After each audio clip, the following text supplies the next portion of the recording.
در این درس دانشجویان فاکولته مناسبت‌های بین‌المللی دانشگاه ملی تاریخ تاجیکان جهان را می‌آموزند. در این دانشگاه این یگانه فاکولته است که فن تاجیکان جهان در شکل یک درس علاوه تعلیم داده می‌شود. از برنامه تعلیمی اکثر دیگر فاکولته و دانشگاه‌های کشور حالا این فن برداشته شده است. ترغیب و تشویق می‌کند.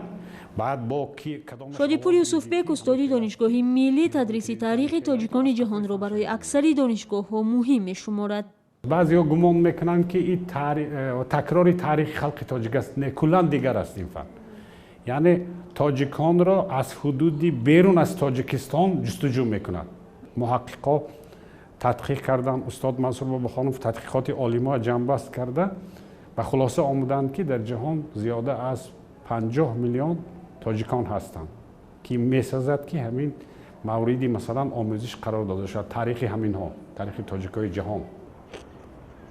تعلیم تاجیکان جهان سال 1996 با تلاش منصور باباخانوف یکی از مورخان معروف تاجیک در دانشگاه ملی و دانشگاه‌های دیگر مورد آموزش قرار گرفت، ولی سر از سال 2007 تدریس آن را بس کردند. در دایره این فن به دانشجویان تاجیک درباره تاجیکان معروف دنیا و سهم آنها در معرفی فرهنگ ملی معلومات داده می‌شد. در نقشه‌های تعلیمی تأسیس شده فن علاهیده آموزش تاریخ تاجیکان جهان جای کرده نشده است، لیکن در 6 کردیتی که در نقشه‌های تعلیمی در فن تاریخ جایگیر کرده شده است، در داخل همین 6 کردیت درس‌های سمیناری و همچون کورس‌های مخصوصی آموزش تاریخ جهان از طرف استادان کافدره تاریخ خلق تاجیک در مجموع به استودنتان تمام اختصاص‌های عملکننده دانشگاه ملی تاجیکستان آموزانده می‌شود. من فکر می‌کنم که ضرورت جای کردن فن علاهیده در نقشه‌های تعلیمی وجود ندارد، چون که اما دانشمندانی که تاریخ معاصر تاجیکستان را می‌آموزند پیشنهاد دارند تاریخ تاجیکان جهان هم در شکل یک درس علاهیده در مکتب‌های میانه و عالی تعلیم داده شود. وزارت معارف حالا رسما پیشنهادی در این زمینه نگرفته است، ولی میگوید در صورت قبول پیشنهاد بررسی می‌کند. به گفته تاریخ شناسان برای تشکل جهانبینی جوانان و مستحکم کردن رابطه‌ها با تاجیکان برون مرزی این فن ضرور است.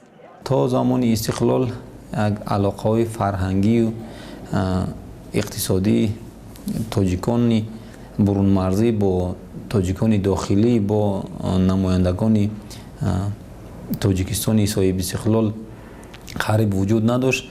به خاطر احیای این علاقه تاریخی، به خاطر دست جمعانه حل نمودن مسئله احیای اصالت ملی، خودشناسی تاجیکان و برقرار کردن سطح معینی همکاری، این فن نقش خاصه دارد.